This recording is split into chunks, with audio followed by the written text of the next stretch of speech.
दोस्तों इन दिनों Indian stock market में आईपीओ का फ्लड्स आया हुआ है और क्यों ना आए, क्योंकि पूरा मार्केट जो है लाइफ टाइम हाई पे है। सेंसेक्स 50,000 के आंकड़े को छू चुका है और वहीं पर निफ्टी अपने लाइफ टाइम हाई पे ट्रेड होते हुए इन्वेस्टर्स के सेंटिमेंट को पूरा बूस्ट करके रखा हुआ है ये मार्केट।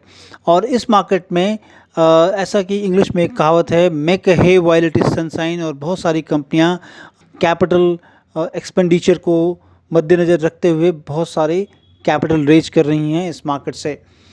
दोस्त पिछले दिनों जिस तरह से आईपीओ की लिस्टिंग हुई है, बर्गर किंग इंडिया की बम्पर लिस्टिंग के बाद ग्लैंड फार्मा देखें, Mrs Bector food, Antony waste handling cell, ये तमाम आईपीओ में इन्वेस्टर्स ने काफ़ी मोटी रकम कमाई है। और इस पिछले हफ्ता अगर देखें तो उसमें आईआरएफसी के आईपीओ, इंडिगो पेंट्स का आईपीओ गया है, जिसमें कि काफ़ी अच्छे रिस्पॉन्स इन्वेस्टर्स के द्वारा मिले हैं।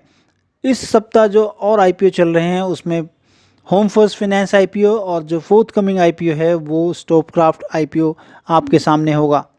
तो इन तमाम आईपीओ को जो हमने देखा बम्पर लिस्टिंग के बाद, तो जो कंपनियां अब हमारे सामने हैं उसमें होम फर्स्ट फाइनेंस कंपनी के बारे में आज हम आपसे बात करेंगे कि इस आईपीओ में पैसा लगाना कैसा रहेगा। तो सबसे पहले हम कंपनी के बारे में देखेंगे, कंपनी क्या कर रही है, किस सेक्टर में है, उसके साथ साथ कंपनी के फाइनेंशियल्स को देखेंगे और उसके बाद फिर जानने की कोशिश करेंगे कि कंपनी के वैल्यूएशंस कैसे हैं और क्या इसमें पैसा लगाना फ़ायदेमंद होगा। जी हाँ, मैं हूँ आपका वाजिब दोस्त संतोष सिंह। आपको लिए चलता हूँ कि होम फर्स्ट आईपीओ में आपको पैसा लगाना चाहिए या नहीं। 1980 के दशक की हिंदी फिल्म लव स्टोरी का एक गाना जो कि आज भी उतना ही प्रासंगिक है, जिसमें कि देखो मैंने देखा है एक सपना, फूलों के शहर में हो घर अपना। लोगों का जो एस्पिरेशन है अपने घर को लेके, अपने होम को लेके, उसी एस्पिरेशन को पूरा करती हुई बहुत सारी कंपनियां इस क्षेत्र में हैं, होम फाइनेंस के क्षेत्र में। और ऐसी ही एक कंपनी का आईपीओ हमारे सामने है जिसका नाम home first finance company India limited है। इस कंपनी के बारे में हम जानने की कोशिश करेंगे कि क्या है कंपनी, कैसे इसके फाइनेंशियल्स हैं और कैसा वैल्यूएशन जिस कंपनी जो ऑफ़र कर रही है इसमें निवेश करना चाहिए या नहीं। तो चलिए सबसे पहले समझते हैं क्या कंपनी करती है। कंपनी 2010 फरवरी 3 को इनकॉर्पोरेट की गई थी home first finance company India limited के नाम से। कंपनी के प्रमोटर ट्रू नॉर्थ फंड वीएलएलपी हैं और ईथर मॉरिसस लिमिटेड हैं। कंपनी में जो बड़ी एक कंपनी है बेस्टमर ने इन्वेस्ट किया था कंपनी में सिंस जनवरी 2011 से। और ऑरेंज क्लोव इन्वेस्टमेंट बीवी जो कि वॉरबर्ग पिंकस एक ग्लोबल प्राइवेट इक्विटी इन्वेस्टर हैं, जो कि एक बहुत बड़ी कंपनी है, विदेशी कंपनी जो एफआईआई के रूप में इंडिया में है। उन्होंने भी इस कंपनी में पैसा लगाए हैं और अक्टूबर 2020 में इस कंपनी में उन्होंने निवेश किया है। तो ये एक बहुत बड़ी बात है कि जिसमें एक बड़े निवेशक फॉरेन इन्वेस्टर्स हैं वो इसमें अपना ट्रस्ट रखते हैं और इन्होंने इन्वेस्ट किया है इस कंपनी के अंदर। और कंपनी प्राइमरली जो है हाउसिंग लोन ऑफ़र करती है। आप घर खरीदें या घर को बनाएं, कंस्ट्रक्शन करें, उसमें आपको ये हाउसिंग फाइनेंस कंपनी आपको लोन प्रोवाइड करती है। और इनके पूरे लोन एसेट्स का 92.1% जो है होम फाइनेंस कर लें या कंस्ट्रक्शन ऑफ होम्स के लिए जाता है। कंपनी किसको टारगेट करती है, तो मोस्टली कंपनी सैलरीड इनके कस्टमर्स हैं, जिसमें कि 73.1% gross loan assets salaried customers के लिए है और सेल्फ एम्प्लॉयड जो हैं वो 25% of the gross loan assets हैं। कंपनी के जो एक्टिव अकाउंट हैं अभी तक 44,796 अकाउंट्स हैं एज ऑफ सितंबर 30, 2020। कंपनी के पास कुछ यूनिक फीचर्स हैं जिसमें कि वो हॉलिस्टिक टेक्नोलॉजी का यूज़ करते हैं, डीप डिस्ट्रीब्यूशन जो है रेलेवेंट मार्केट्स में कर रहे हैं ये कंपनी, और इनके पास यूनिक पीपल स्ट्रैटेजी हैं, डेटा साइंस बैक करते हुए अंडरराइटिंग करती है कंपनी, और analytics driven electronic collection system है कंपनी के पास, और डाइवर्सिफाइड फाइनेंसिंग प्रोफाइल है कंपनी के पास। कंपनी जो कि लास्ट ईयर काफ़ी ख़राब पीरियड रहा था सारी कंपनियों के लिए, कोविड-19, लेकिन उसके बावजूद भी कंपनी की जो कलेक्शन एफिशिएंसी रही है 96% रही है, जो कि काफ़ी अच्छी है। और स्केलेबल ऑपरेटिंग मॉडल के साथ कंपनी काम करती है और तकरीबन 3,600 करोड़ का एसेट अंडर मैनेजमेंट है। मैंने कंपनी का जो लोन बुक है वो तकरीबन 3,600 करोड़ रुपए के करीब है। कंपनी के पास 70 ब्रांचेज हैं जो कि 60 डिस्ट्रिक्ट में ऑपरेट करती है, 11 स्टेट में है कंपनी का प्रेजेंस और एक यूनियन टेरिटरी में है।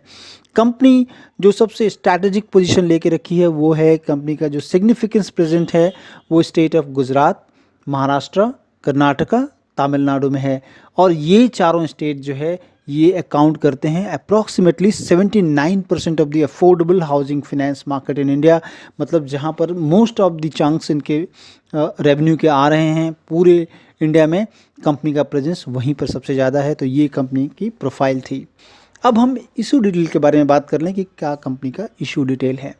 तो टोटल इशू साइज होगा 1153 करोड़ 72 लाख रुपए का, और नंबर ऑफ शेयर्स जो इशू किए जाएंगे उसमें तकरीबन जो है 2 करोड़ 23 लाख शेयर्स के करीब कंपनी इशू करेगी।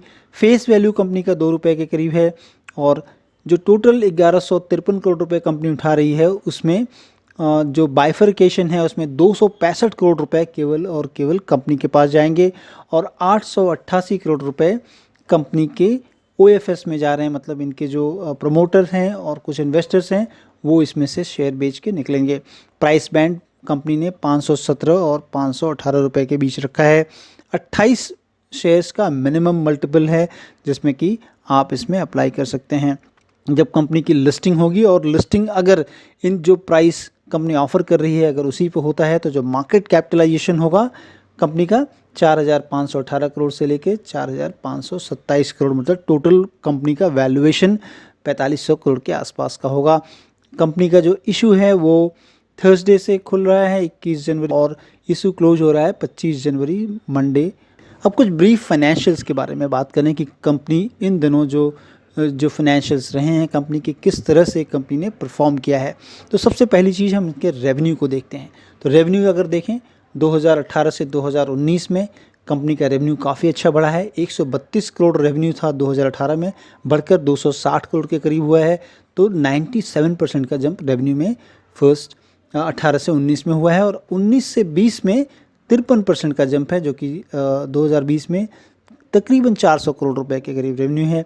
अब 6 महीने जो कि लास्ट ईयर 2020 में गए हैं उसमें 6 महीने में कंपनी का रेवेन्यू 237 करोड़ का रहा है, जो कि लास्ट अगर 6 महीने 2019 के पकड़े तो उसमें 28-29% के करीब की ग्रोथ है। और कंपनी का जो प्रॉफिट फॉर द पीरियड अगर देखें उसमें किस तरह का ग्रोथ हो रहा है, तो 2018 से 19 में 17% का प्रॉफिट ग्रोथ था। 2019 से 20 में अगर देखें तो नेट प्रॉफिट ग्रोथ 20% का रहा है। और लास्ट के 6 महीने में जो ग्रोथ है जो कि प्रीवियस ईयर लास्ट के 6 महीने में जो था वहाँ से 22% का ग्रोथ है। तो 20% के एवरेज में तकरीबन जो लास्ट के 2-3 सालों से प्रॉफिट में ग्रोथ हो रही है। रिटर्न ऑन नेटवर्थ जो कि हम रिटर्न ऑन इक्विटी भी जिसे कह सकते हैं, अगर वो देखें तो वो 10.5% के करीब की रिटर्न ऑन इक्विटी रही है अमूमन इनके लास्ट के 3 सालों में। नेट एसेट वैल्यू मतलब बुक वैल्यू हम जिसे कह लें, वो अगर सितंबर क्वार्टर में देखें जो लास्ट के 6 महीने के रिजल्ट कंपनी ने पेश किए उसमें 126 रुपये प्रति शेयर पे रहा है।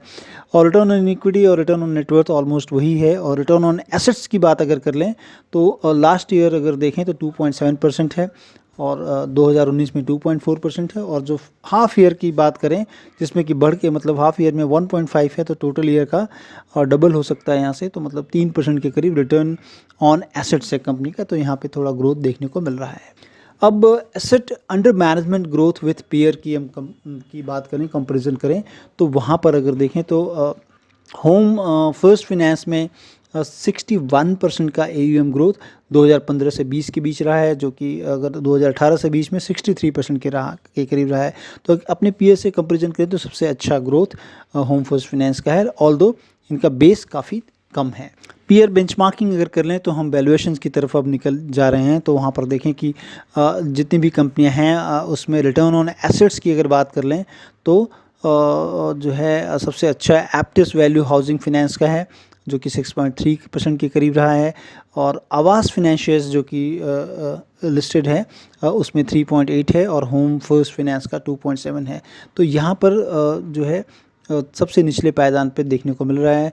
और रिटर्न ऑन इक्विटी की बात करें तो वो भी जो है अपने पीयर से कंपैरिजन करें तो 10.9% के करीब होम फर्स्ट का है, वहीं पर आवास फाइनेंशियर्स का 12.7 है। और निम की भी बात करें तो निम भी अपने जो कि नियरेस्ट जो भी कॉम्पिटिटर हैं उससे कम है, और यील्ड ऑन एडवांसेस भी ऑलमोस्ट कम की तरफ ही है। तो रिटर्न रेशियोज़ कंपनी के उतने अच्छे नहीं हैं। पीयर्स से अगर हम कंपैरिजन कर रहे हैं तो रिटर्न रेशियोज़ के लिहाज से बहुत ज़्यादा अट्रैक्टिव नहीं है। दूसरी बात करें अब एसेट्स की कि इनके एसेट्स किस तरह के हैं और एसेट क्वालिटी कैसी है, तो कैपिटल एडिक्वेसी रेशियो जिसको हम देखते हैं उसमें अगर आवास फाइनेंशियल से देखें तो कैपिटल एडिक्वेसी आवास फाइनेंशियल का लास्ट ईयर जो फाइनेंशियल ईयर 20 रहे हैं उसमें 56% रहा है, कंपनी का 49% है।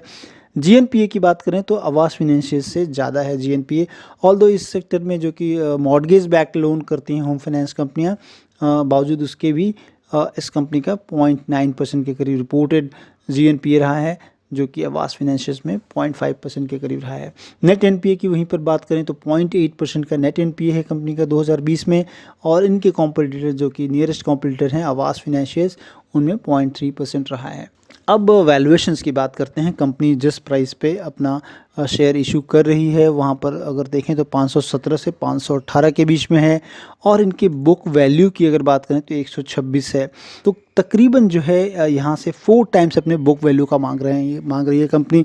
एचडीएफसी जो कि बेंचमार्क है इस पूरे ग्रुप में, तो एचडीएफसी का देखें तो वो अपने बुक वैल्यू के 4 टाइम्स जो है current market price book value का 4 टाइम्स है। और आवास फाइनेंशियल जो कि एकदम इनके नियरेस्ट कॉम्पिटिटर हैं, तो अगर वहाँ बात करें तो वो बुक वैल्यू के 6 टाइम पे ट्रेड हो रही है कंपनी, चूँकि बुक वैल्यू के 6 टाइम पे आवास फाइनेंशियल ट्रेड हो रही है, लेकिन उनके रिटर्न रेशियोज इस कंपनी से अच्छे हैं।